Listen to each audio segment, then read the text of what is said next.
The Who, live at Leeds. An LP I got from the Vinyl Hunters stand at the Wickham Art Centre vinyl sale. I think it cost me about £6.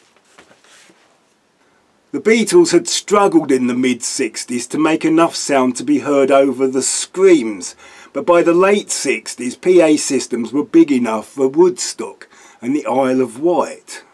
The Who were famous for being one of the loudest bands in the world, and well before in-ear monitoring or even efficient stage monitoring, Pete Townshend on guitar and John Entwistle on bass had massive on-stage amps with rows and rows of 4x4 cabinets, stacked too high.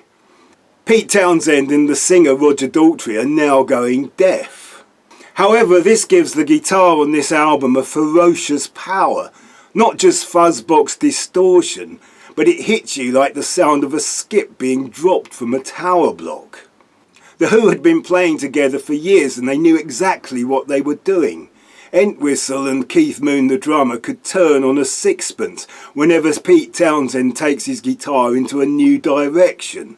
Pete Townshend, John Entwistle and Keith Moon were three guys who had spent 5 years or more individually taking their instruments to the extremes of performance, while constantly playing together night after night all over the world.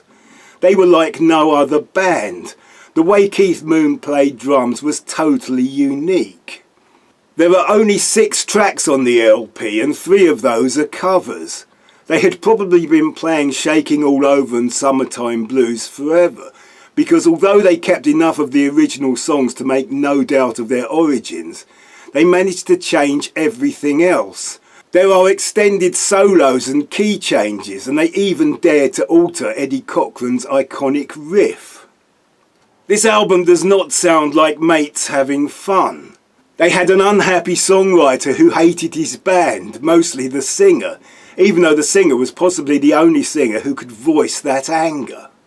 The Who were never considered heavy metal, and even though they were known to play blues standards, they were never blues rock. Pete Townshend hated comparisons to Led Zeppelin, but the opening song, Young Man Blues, is heavy blues just like Zeppelin. They give it a Black Dog type riff. It is actually a cover of a Mose Allison song, though the Who make it totally their own. They do a very short but incredibly powerful version of Substitute that really does leave you wanting more. There is a version of one of my least favourite Who songs from their classic 60s period, which is Magic Bus. But it is the version of My Generation that is the standout track. It starts out as a faithful version of their angry anthem, with Entwistle doing his trademark blistering solo. It becomes a medley of ideas, some of which I don't recognise, but at one point it becomes a tantalisingly short rendition of the See Me, Feel Me, Listening to You finale to Tommy. Before I had heard Tommy, I loved that part. I saw the Who twice in the mid-70s when they were not quite so chaotic.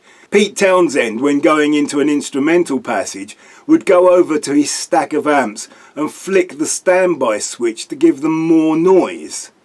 Before the big light shows and big video screens, the Who had searchlights behind them on stage to blind their deafened audience. In my early teens I would read reviews of Who shows which would detail songs that were a live highlight but had never been on vinyl. The CD starts with Heaven and Hell, a John Entwistle song that was a live highlight, but it was only an obscure B-side. The album has a plain brown cover and it is made to look like a bootleg, and the album has a handwritten label, and on the label is written "Crackling Noises OK." On the CD in the same handwriting it says "Crackling Noises have been corrected." The album comes with copies of bills and contracts and rejection letters and a poster. This album I bought has only a few of these. A good complete original copy can cost a lot of money. The tracks chosen for the original album seem to indicate the hard rock direction they were starting to take, but the tracks on the CD that were not on the LP show what a strange and quirky band they had been. I loved the early Who songs. I loved the humour and wordplay of songs like Tattoo, the teen angst of Can't Explain, and the bizarre outsider stories of behind Happy Jack and I'm a Boy. But the best thing on the CD for me is a quick one while he's away. It is a rock operetta that is a bit Gilbert and Sullivan, a bit Beach Boys, and a bit English seaside saucy postcard. And it was the best part of the Rolling Stones Rock and Roll Circus film. Along with Amazing Journey from Tommy, the live songs totally blow away the studio versions, and the energy is enhanced by the natural echo in the venue. I have the 25th anniversary single CD, but there have been other versions with the whole of Tommy, but then I have that on the Isle of Wight CD. The Who, live at Leeds.